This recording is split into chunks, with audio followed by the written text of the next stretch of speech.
Assalamualaikum warahmatullahi wabarakatuh. Selamat datang di channel saya. Di sini saya akan menceritakan cerita dari film Sunflower. Mau tahu cerita lengkapnya? Simak dan tonton videonya sampai habis. Jangan lupa untuk subscribe, like, dan share. Terima kasih.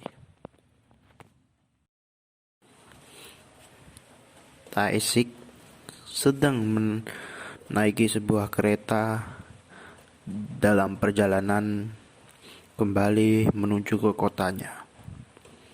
Setelah 10 tahun, dia mendekam di dalam penjara. Dan dengan penampilannya yang agak culun, dia juga membawa sebuah memo kecil yang dimana Taesik selalu mencatat kegiatannya.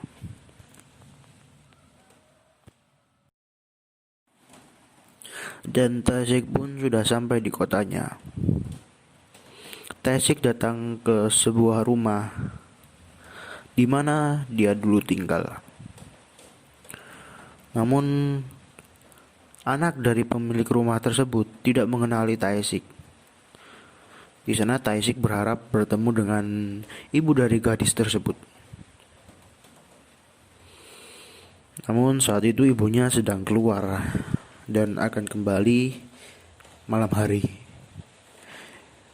Kemudian gadis tersebut menyarankan agar Taesik datang ke sauna atau pemandian umum. Setelah sampai di pemandian, Taesik mengisi memonya. Kemudian dia bingung dengan kunci loker yang sudah menggunakan sensor. Pegawai di sana yang mengira Taesik mempermainkan alat itu pun memarahinya. Dan Taesik yang bingung kemudian meminta maaf. Karena si pegawai mendengar sensor yang masih berbunyi, si pegawai kembali mendatangi Taesik dengan niat memarahinya. Namun setelah pegawai tersebut melihat tato di sekujur tubuh Taesik, dia terkejut dan ketakutan. Kemudian Taesik menemui Changmu. Dan Changmu cukup menghormati Taesik. Taesik berniat untuk menyapanya setelah keluar dari penjara. Kemudian bos gangster yang dulunya adalah teman Taesik mengantarnya keluar dan mengatakan kepada Taesik jika Taesik membutuhkan sesuatu, Taesik bisa menghubunginya. Setelah Taesik pergi, namun bos gangster tersebut justru menyuruh anak buahnya untuk mengawasi Taesik.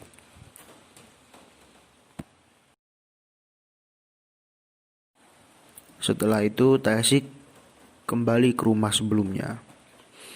Dan kali ini ibunya ada di rumah. Ia adalah ibu angkat Taesik yang begitu mencintai Taesik dan menyayanginya seperti anaknya sendiri.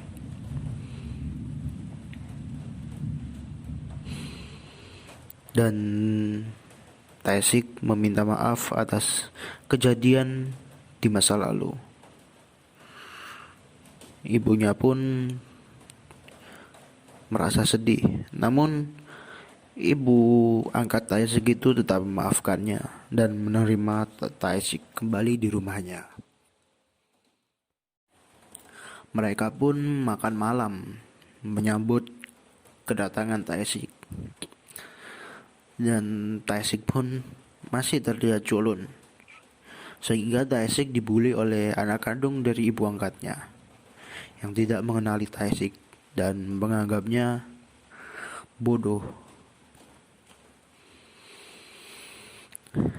Dan sebelum tidur, Taesik pun berjanji pada dirinya sendiri bahwa ia tidak akan pernah minum, tidak akan pernah berkelahi, dan tidak akan pernah menangis lagi. Tae-sik yang berada di kantor polisi untuk menjalani wajib lapor kepada polisi di sana. Karena Tae-sik masih bebas bersyarat. Lalu datang seorang polisi yang ternyata dia adalah kepala polisi di sana. Kepala polisi itu ternyata dulunya adalah teman satu sekolah Tae-sik. Dan dia bilang Tae-sik dulu sering mengerjainya. Kepala polisi itu ngomel-ngomel tidak jelas kepada Tae-sik. Setelah berbicara beberapa lama, kemudian kepala polisi itu menyarankan Tae-sik untuk keluar dari kota tersebut karena banyak orang yang tidak menyukai Tae-sik. Namun Tae-sik berjanji kepada polisi itu bahwa dia akan berubah menjadi orang yang lebih baik. Setelah itu Tae-sik datang menemui dokter. Di sana ada 2 orang suster yang terpana melihat tato yang berada di sekujur tubuh Tae-sik. Di sana Tae-sik meminta kepada dokter untuk menghapus tato di tubuhnya. Karena dia beranggapan bahwa tato-tato itu menakuti orang lain. Karena dokter yang belum pernah menghapus tato sebanyak ini, dokter pun meminta biaya sekitar 30-50 juta. Tae-sik justru memintanya gratis. Karena Tae-sik berkata bahwa dia menjadi kelinci percobaan pertama.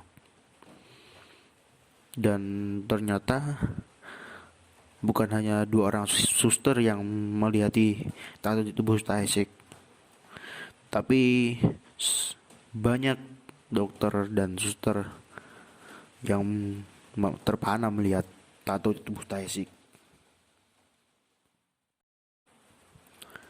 Ibu angkat Tae-sik yang saat itu sedang menemui Cho Pan-soo. Dia menerobos masuk ke dalam kantor Cho Pan-soo dan protes karena dia bilang restorannya tidak akan pernah ia jual. Meskipun sering beberapa preman yang mendatanginya dan menerornya. Dan pada malam hari ketika Tae-sik sedang mengobrol dengan adik angkatnya, Tae-sik menulis sesuatu di dalam memo kecilnya.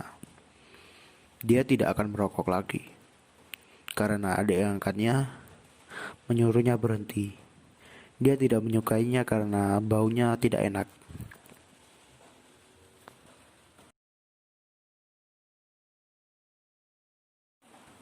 Dan Tae-sik pun sudah bekerja di sebuah bengkel mobil.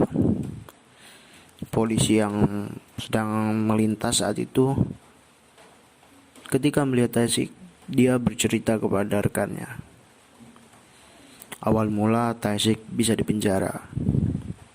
Nyatanya Tae-sik sangat ditakuti oleh Changmu dan Yangki. Tae-sik juga dulunya dikeluarkan dari sekolah dan sering membuat masalah. Diceritakan bahwa dulu ada seorang penguasa yang bernama Choi Do-pil. Dia memegang banyak tempat. Namun dalam 2 tahun terakhir, dia kehilangan beberapa tempatnya. Diceritakan juga Changmu dan Yangki menjadi kaki tangan Choi Do-pil. Dan pada suatu hari, Choi Do-pil dengan beberapa anak buahnya mendatangi Tae-sik dengan berniat untuk membunuhnya. Tae-sik yang kala itu sedang mabuk